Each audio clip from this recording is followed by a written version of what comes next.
You're not our family. Go home now. On our way to a camping trip with my husband Joseph and his parents, we stopped at a rest area off the highway. As I got out of the RV, Joseph suddenly threw these shocking words at me. What? Excuse me? He seemed a completely different person from the considerate husband I knew. Seeing my surprised face, the three of them smirked and Joseph began to drive the RV away. This can't be happening. They wouldn't leave me here in the middle of nowhere.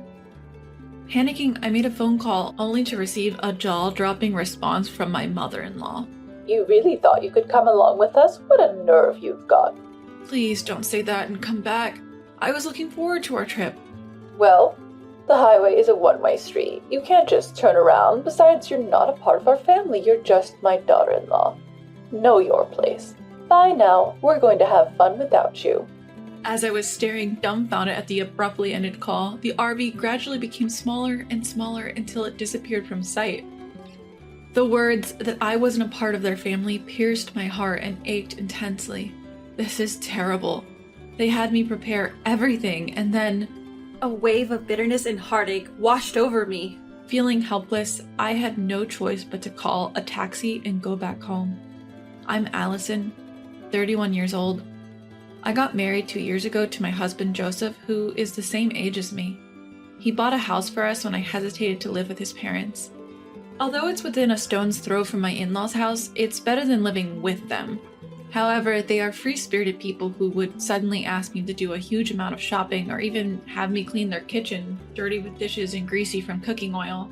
I cannot deny that it feels like harassment sometimes, but Joseph always tells me, "I'm sorry for the trouble my parents are causing you." So I keep telling myself it's time to endure. His parents are both very concerned about appearances. They treat me surprisingly well in front of others, so I'm careful not to say anything negative about them, lest I become the villain. However, I had been hoping for the day when I could understand my in-laws better, but being left behind by my husband was too much of a shock for me to recover from for a while. The discussion about going camping occurred a week ago when we visited his parents on our off day. When I was asked to clean the storage room, I found a lantern. Do you guys go camping? Huh? What are you talking about? I found a lantern in the storage room. Oh, that. We bought it in case of a power outage. We had completely forgotten about it. I see. My father loves camping, and I used to go with him often, so I wondered if you guys also liked camping. When I talked about my father being a camping enthusiast and owning an RV, my husband's eyes lit up with excitement. That's amazing. I've always wanted to try it. Then it's decided. Let's go on our first family camping trip next week for 1 night and 2 days. Allison, please rent out an RV. My father cherishes his RV and takes care of it whenever he has free time. I'm not sure if he would lend it to us.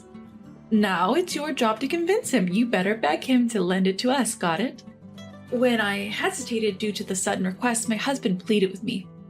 It's our first time camping and we don't know what we need, so it would be safer to borrow your dad's RV.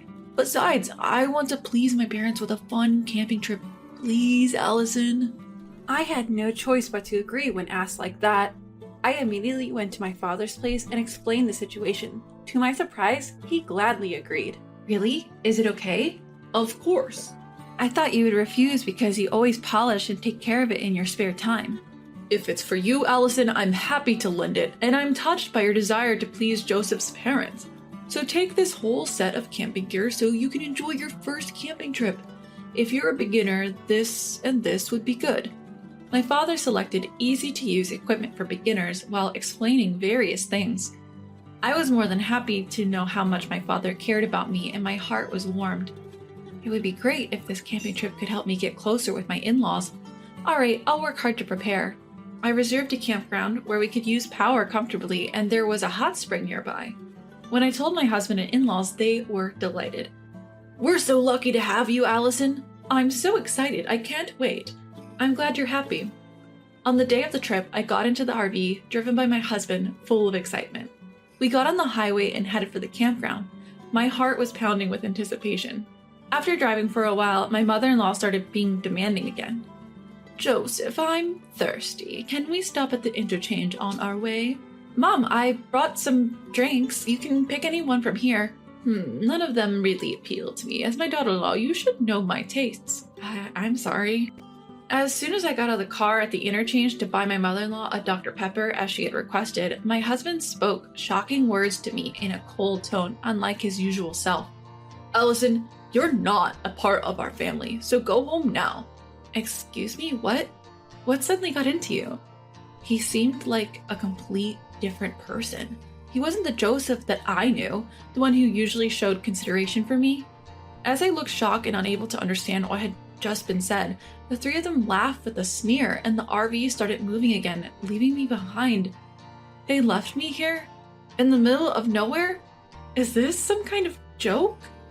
Panicked, I made a call only to receive a shocking response from my mother-in-law.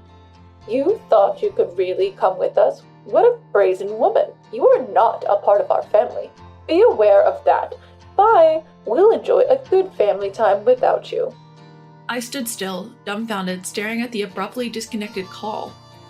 How dare they? They had me prepare everything, and then they left me out? What was Joseph thinking? A surge of bitterness and sorrow overwhelmed me, but unable to deal with these emotions, I called a taxi and went home. The next day, my husband and in-laws came back from the camp and were excitedly talking about their fun experience. They didn't even bother to apologize for leaving me behind. As I started questioning them about the previous day's event, I received an astonishing response. We did it to discipline you as my wife. That's right, Allison, you never understand your place as our daughter-in-law. But there's no need to abandon me on the highway for that. We had to go this far because you wouldn't get it otherwise. We needed to properly discipline this failure of a wife before we start living together. Upon hearing the word living together from my mother-in-law, I was startled. I feared that discussions were happening behind my back without my knowledge. What do you mean by living together? I haven't heard anything about this. My parents' place is getting old and is at its limit. I've bought a house where we can invite Dad and Mom to live with us. From next year, we'll be living together, so I'm going to be stricter with you. Be prepared. I was stunned to hear this was my husband's true intention. Deciding such a major thing without consulting me at all, I couldn't believe it. My trembling anger was seemingly insignificant to the three of them. What's worse, after borrowing the RV, they didn't even bother to refill the gas or thank my father. Allison, why are you just standing around? Hurry up and return the RV to your dad. After cleaning the interior, wash the car, then return it to your father. We don't want to be seen as thoughtless. Looking at the car interior overlaid with trash, I was thoroughly disappointed in them. Not only ignoring me, but also disrespecting my father's kindness. Unforgivable. After cleaning and washing the RV and filling up the gas tank, I returned it. Upon arrival, my father greeted me with a full smile. How was it? Did you enjoy the trip? I wasn't considered as their family, so I didn't go. What? I told him about being abandoned at the highway interchange on the day of the trip and how my husband suddenly changed his attitude and decided on living with his parents without consulting me. Upon hearing this, my father's smiling face transformed into that of a furious demon. I lent it for you, Allison, and those people did such horrible things to discipline you? What a joke. We will not let this slide. I won't let them have their way, Allison. We're getting back at them. How? I have a secret plan. I also have a perfect place for camping. Listen carefully. You're amazing, Dad. It's sure to work.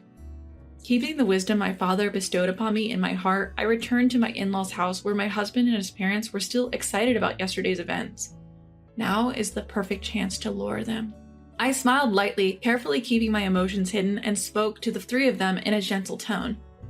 There is an even more amazing place than where we went yesterday. The autumn leaves are incredibly beautiful right now. Why not do a full-scale camping trip? Instead of staying in an RV, why not pitch a tent and enjoy a barbecue while looking at the scenery? At night, you can see a sky full of stars. Really? Where? It's a secret spot that I don't want to tell anyone else. Can I come too to fulfill my role as your wife? That's good! It's gonna be fun! It's in a secluded area, so I'll drive. I'll act right as your wife and as my in-law's daughter-in-law. So can I join you guys? As expected, my husband and his parents were overjoyed and agreed for me to accompany them. We decided to go camping again the following weekend. Just like always, they dumped all the preparation on me, and their pestering to teach me discipline only got worse each day. I carried my secret plan and meticulously arranged for my revenge. and the day of our trip arrived. I borrowed an RV from my father, drove to a remote campsite, and my husband and in-laws were thrilled. Wow, it's like a private site. They looked around restlessly, excited about the new environment. We'll go for a walk and enjoy the scenery. Allison, set up our tent.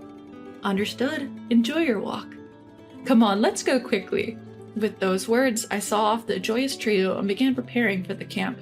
Then, about 30 minutes later, my husband called in a panic. We're lost. I can't find your dad's RV. I'm on my way home with it. What? What do you mean? Don't worry, I left the bare minimum for you to enjoy a real camp. This was the plan my father had devised. He suggested that they should experience some wild camping, where they would have to get everything themselves, like living on a deserted island, rather than a convenient camping site with electricity and a hotel resort nearby. You better set up your tent early and look for wood to start your fire. I know you guys have no lighter, so you'll have to start the fire yourself. I've left the pot so you can at least cook rice. You left us behind? You were the ones who said that I, as a wife, wasn't part of the family and shouldn't go camping with you guys, so I took you up to the campsite and tearfully went home. That's what you wanted to do, right? Having been hit with my logic, my husband was momentarily silenced. Enjoy camping with just your family. I was about to hang up when my husband, enraged, began yelling at me. Don't be ridiculous. If you don't come back now, I'll get a divorce from you. All right, let's get divorced. You'll regret saying that. Being abandoned on the highway, finding my father's cherished RV filled with trash, I've had enough of living with your parents who does nothing but disrespect me. And you're the ones who will regret it. Go to hell, you stupid woman. Utterly disgusted by my husband, who abruptly hung up, I started driving. I was actually nearby, but I lost all will to go pick them up. After a while, I received another call from my husband. His tone had completely changed, and I could hear his confusion and trembling voice over the phone. I can't set up the tent no matter what. It's starting to rain and my parents are getting angry at me. It's getting cold too. What should I do? It's cold. Regretting already? That was quick. Why don't you look up how to set up a tent on YouTube? Forget the tent. My father pulled it too hard and ripped it apart. Allison, you've had your fun. Now fix your attitude and come pick us up. I'm not coming. If you walk for about an hour, you'll reach a broad road. If you're not going to camp, then come down here with your stuff. What? Just because I'm asking you nicely doesn't mean you can get all high and mighty. Realizing this was my husband's true nature, my feelings for him had entirely cooled. All I could do was sigh. Screw this. I'm going to dump all this useless stuff. Just wait till we get home. Someone owns that place. It's a private property. If you dump anything here, you'll be sued for illegal dumping. You know, there's a sign there that clearly states no littering. I don't care. My husband, speaking with a strong tone, didn't seem to believe that I was serious about the divorce. I had to show him the reality. After our divorce, I'll be demanding compensation for the emotional distress from all the harassment you've done to me. What? Wait, the divorce is a joke, right? I'm serious. Our conversation from the time I was left behind on the highway is recorded on my dad's RV's dash cam, so you can't deny it. Not just that, I've also recorded the conversations when you were harassing me afterwards. Let's calm down. We don't have any savings because we've been paying our mortgage. If you leave, I won't have anyone to cook and clean for us, which will be a problem. You should think before you speak. I'm not your maid. If you don't agree to the divorce, I'll take it to court. It's going to become a big deal and everyone in the family will know. My husband, who's always conscious of others' judgment, got silent. I could hear his parents fussing around in the background, but it no longer mattered to me. After that, my husband attempted to say something with a preface of, you know, but then the call abruptly cut off. Soon after, I started receiving multiple calls from my in-laws, but I ignored them completely. After a while, the calls stopped ringing, so their phones must have died out of battery. My father's revenge plan was a huge success. On my way home, I picked up the divorce papers, filled them out, and left them on the table before returning to my sweet childhood home where my kind father lived. For some reason, my husband and in-laws took 3 hours to descend the mountain that would normally take only 1 hour. They should have used Google Maps instead of bothering me with calls. How foolish. My husband, who was desperate to have me stay with him, came to my parents' house, his anger apparent. Allison, get out here now. I'll teach you a lesson. If you have something to say, talk to my father. He's pretty upset, so it might not end well for you. My huge and intimidating father stood in front of my husband at the entrance. He went off at my husband and shut him down. Moreover, they left their tent and camping gear in the mountains and were sued for illegal dumping by the owner of the mountain. The person who filed the lawsuit was my father, who had inherited the land from my grandfather. There were a lot of trespassing and dumping incidents happening regularly on the land, So security cameras were installed, and it was clear who was responsible for the mess. I wonder what kind of punishment will be handed down. After finalizing our divorce, I demanded and received $1 million each from my husband and in-laws for the emotional distress they caused me. Unable to pay off their mortgage, my husband's house was foreclosed, and he now lives with his parents in their leaky house, living modestly as a family of 3. No use crying over spilled milk, as they say. I returned to the company I used to work at before getting married, and I'm regaining the lifestyle that suits me. Next month, I plan to go camping with my parents, and I'm sure that I will have a blast then. You need to pay that $3,000 bill your daughter racked up at my steakhouse. Those were the words of a man claiming to be the head chef of a fancy steakhouse, who showed up at our doorstep. According to him, my daughter had dashed without paying, but that was utterly impossible. I stood my ground against these men, who were bearing down on me with fierce expressions. After all, my daughter is... My name is Layla. I'm 30 years old. I live with my husband Daniel and our daughter Emma. I was once deceived by a former boyfriend who conned me out of $3,000, and I found out that I was pregnant with his child. I tried reaching out to him several times, but he never responded. He simply vanished. I was left alone, a divorcee with barely any savings left. Still, I gave birth to Emma. I was steeling myself for the tough times ahead when the news came that my ex-boyfriend was arrested. The man who came to my house for the inquiry was Daniel, my now husband. Daniel supported me as I was worn out from dealing with the ordeal with my ex-boyfriend. Despite our age difference, I was attracted to Daniel, who was strong and reliable. But I was a divorcee. I thought I would never be accepted, but Daniel did accept me. Now we have a good relationship with Daniel's parents and are leading a happy life. Then one day, I received a phone call from Daniel's parents. It's been a while and we were hoping you'd visit. We would love to see our grandchild. The voice of my mother-in-law, filled with affection, comes from the other side of the phone. My in-laws love their son's daughter, who's not related to them by blood, and I'm very happy about it. Absolutely, I'll let Daniel know as well. Upon hearing this, my mother-in-law cheerfully says, "Thank you," and ends the call. It takes about 5 hours to my in-laws' house. For us living in the city, it's a place in the countryside where time seems to pass slowly. I immediately tell my husband about the message from his parents when he returned home in the evening. Well, I haven't taken any vacation yet this month. Let's use some time off and visit them. I'll check with my boss if we can get consecutive days off. With that, Daniel quickly calls his boss for approval. His boss kindly gives us approval, and we start looking forward to visiting his parents after a long time. However, on the day of the visit, Daniel suddenly had to work. You go ahead. I'll head there right after I finish work. I might not arrive until the next morning, though. With these words, Daniel sends us off and heads to his office. I let my in-laws know about the change in plans, then set off with my daughter. When we arrive at the in-laws' house, they treat us warmly, and we spend a comfortable time there. They seem eager for Daniel to arrive soon. The next day, early in the morning, my in-laws head to the barn as usual. I offered to help, but they insisted that I take it easy during my visit. So I waited for them to return home. Just then, the doorbell rings. It was too early for Daniel to arrive. Assuming it was a neighbor, I hurriedly go outside. "I'm coming!" As I open the door, I find a man in his 70s standing there. He glares at me with a fierce expression. Then suddenly, "I'm the owner of a local steakhouse. Your daughter dined and dashed at my place. Pay me $3,000. I was taken aback by his words and blinked in surprise. He then proceeds to explain the situation. Apparently, a young girl came to his store the previous night.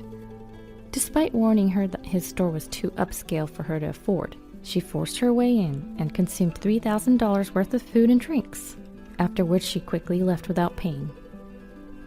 I found out that she's your daughter. If you're her parent, you should pay for her," he demands. I shake my head, trying to defend myself, but he seems too angry to listen and keeps insisting that I should pay him. "Excuse me, may I ask your name?" I inquire. "I told you, it's Ethan. Now hurry up and pay," he retorts. "I need to ask my parents-in-law whether they know you."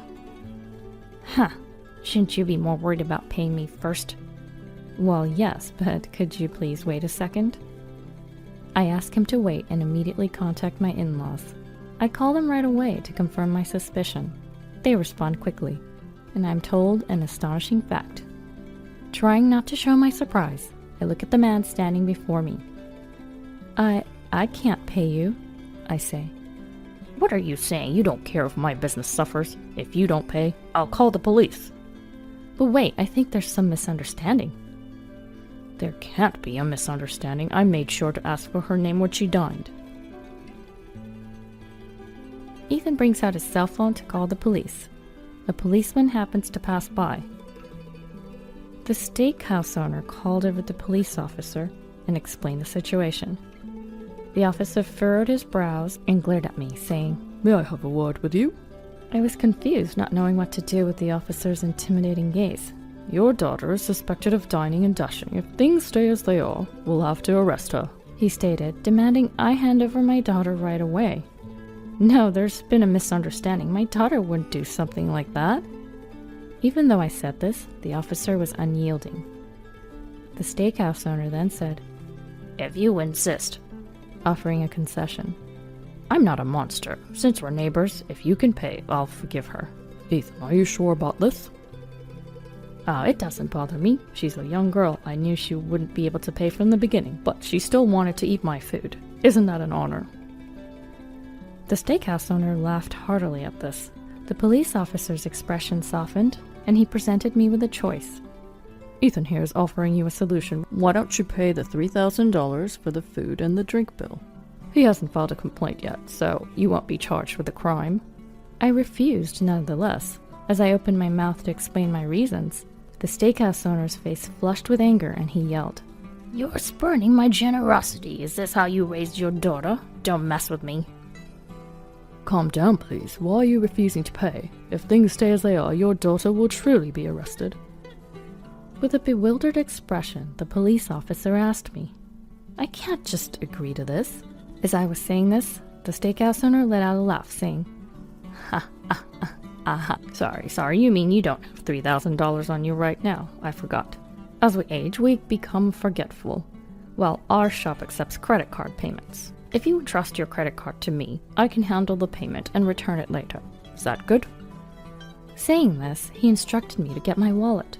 I refused, saying it was too risky to entrust my credit card to someone else, and offered to go along with him to handle the payment. However, the steakhouse owner threatened me, raising his fist and yelling, "Don't you trust me? I'm in the credit business. Be careful with what you say or you'll regret it." "Why can't I accompany you?" When I asked this, the steakhouse owner started yelling again. "Because you're disrespecting me. Listen, I'm connected with some famous organizations around here. If you can't pay the money, I can still make you pay $3,000 using my methods. That's why I've even called a police officer to handle this legally." As he ranted on, I stared at the steakhouse owner in disbelief. I wondered if it was okay for him to say such things in front of a police officer. Glancing over, I saw the officer pretending not to hear, looking away. "Excuse me, you're a police officer, right? Did you hear that? This is a threat, isn't it? Is this okay?" When I sought help, the police officer lowered his head with a troubled expression. "No, I didn't hear anything. Anyway, if you pay the money, everything will be settled. Layla, please do as you're told." What did this man just say? I could not believe a police officer would say that. Dumbfounded, I watched as the steakhouse owner began to threaten me once again with his harsh words. Any ordinary person would despair at the words of these two. They'd likely choose to pay the money and settle things, but I couldn't allow it. Aren't police officers supposed to protect the safety of citizens? Why are you siding with the bad guys? Despite my desperate appeal, the police officer only looked away without uttering a single word. "The police are saying the same thing. What are you going to do? Make up your mind. Are you still not going to pay? Just because I'm old, don't take me lightly." The steakhouse owner glared at me as he said this. It's not because I'm taking him lightly that I'm behaving this way. It's just unbelievable, so I'm stubbornly refusing. Even if I tried to explain, these two wouldn't let me get a word in. As I was thinking about what to do, a taxi pulled up in front of my house. My husband got out. "What happened? Who are these two people?" My husband, looking confused, asked. "Is this your husband? You need to take responsibility." "Let me explain it to you, sir." After listening to the police officer, my husband Daniel looked at me with a surprised face. When I frowned in confusion, Daniel seemed to understand everything and gave me a mischievous smile. I've always loved this playful side of him. Sorry to have caused you trouble. My apologies. By the way, young man, which department do you belong to? Do you have a police badge? Caught off guard by my husband's sudden outcry, the police officer stepped back a bit, but quickly took out his police badge from his pocket. This is fake. Wait, what are you? The police officer starts to sweat. Daniel laughs and says, Haha, just kidding. Hearing my husband's words, the police officer nervously forced a smile. Next, my husband asked him about his department and rank. Do you really need that information right now? Just curious, can't you tell me? Oh, well, I'm a constable on duty at the police box. Oh, I've never seen you before. Are you new to the area? Thanks for your service. Yes, I'm still new.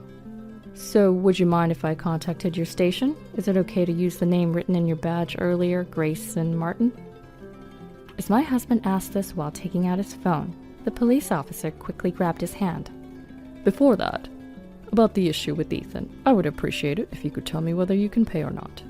The police officer urged my husband for an answer.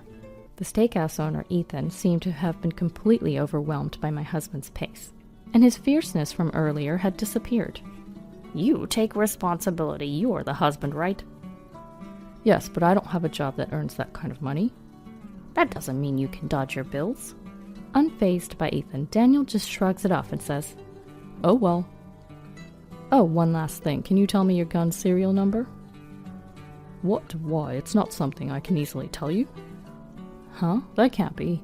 Knowing the number doesn't mean anything will happen. Or did you forget? This is a widely accepted verification method. As my husband Daniel said this with a serious face, the police officer tilted his head and asked, Really? Watching my husband's response and the bewilderment of the two, my suspicion turned into conviction. Without a doubt, these two are in cahoots. By the way, would you mind hearing my opinion on this dine and dash incident? My husband said, giving the two a stern look. They looked puzzled by my husband's sudden strange suggestion. In conclusion, you are a fake cop who's trying to scam us with that old man over there, aren't you? The two were taken aback by my husband's words. Do you have any evidence? Yeah, show me the evidence that I'm lying. At their words, my husband said to me, Layla, bring her over. I ran to the back, and I brought our precious child in front of the two. To prevent any harm to her, my husband Daniel stepped in between us. My daughter's a 1-year-old, so she can't even walk, let alone dine and dash. When I said this, the two were shocked and opened their mouths wide. No, that's a lie. Is that child really Aria Taylor? Of course. After all, I'm only 30 years old. If this child wasn't my first, at what age would I have had my first child?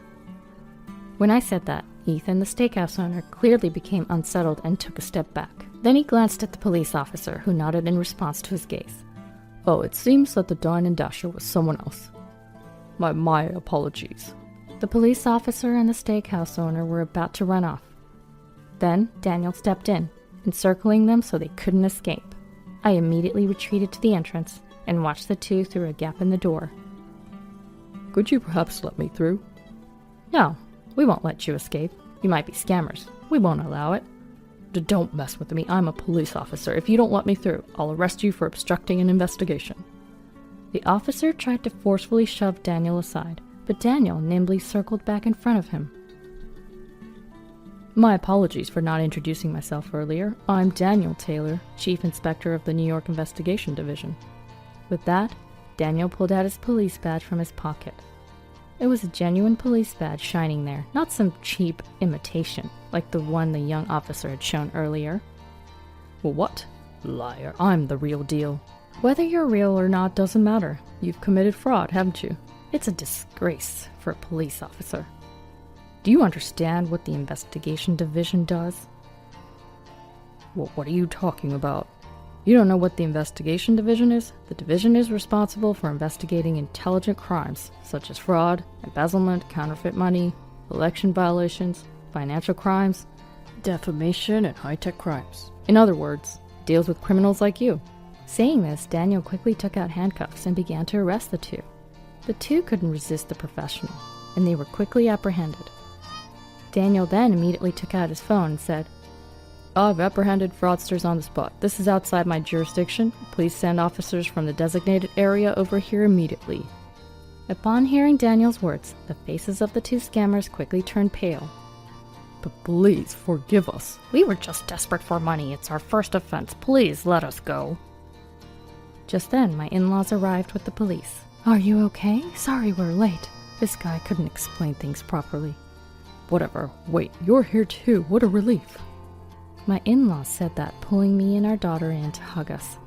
I had been on edge this whole time, but I could finally relax and breathe a sigh of relief. The two were loaded into a police car. At first, I thought that old man was the only fraudster. When I called my in-laws, I asked if a man named Ethan lived in the neighborhood. My in-laws didn't know the name. They've lived here a long time and know everyone that lives around here. If they didn't know him, that meant this Ethan did not exist here. More importantly, my daughter is only 1. She couldn't possibly have done and dashed. Although I hadn't directly asked my in-laws to call the police, they had understood my situation and told me they would bring the police. When I thought I had to keep this man here until then, I was quite tense, but I made up my mind to protect my daughter. I sensed something fishy about the police officer who showed up. After talking to him for a while, I couldn't stand him or forgive him. Although I didn't have any proof at first, I became sure he was a fake officer due to Daniel's questioning. It was fortunate that Daniel was there this time, but thinking about what could have happened if he wasn't there made me break out in a cold sweat. I'm really glad it was resolved safely. After that, thanks to Daniel and the officer in charge of the area, the case involving the 2 fraudsters were closed. When they were investigated, it seemed a lot of charges were lined up one after another. Daniel sighed and told me the story. He looked somewhat sad and angry at the same time. Also, it seems that these 2 fraudsters were not part of an organization. Their faces became known to the entire country thanks to the news. As for me, thanks to the consideration of Daniel and my in-laws, I was able to stay at their home one more day. Also, the news that Daniel had arrested the fraudsters quickly spread, and all the neighbors brought over a bunch of fancy food, and the gathering quickly turned into a party. Our daughter also seemed to be having fun and didn't cry at all that night. I was savoring my happiness as I looked over at my daughter's face.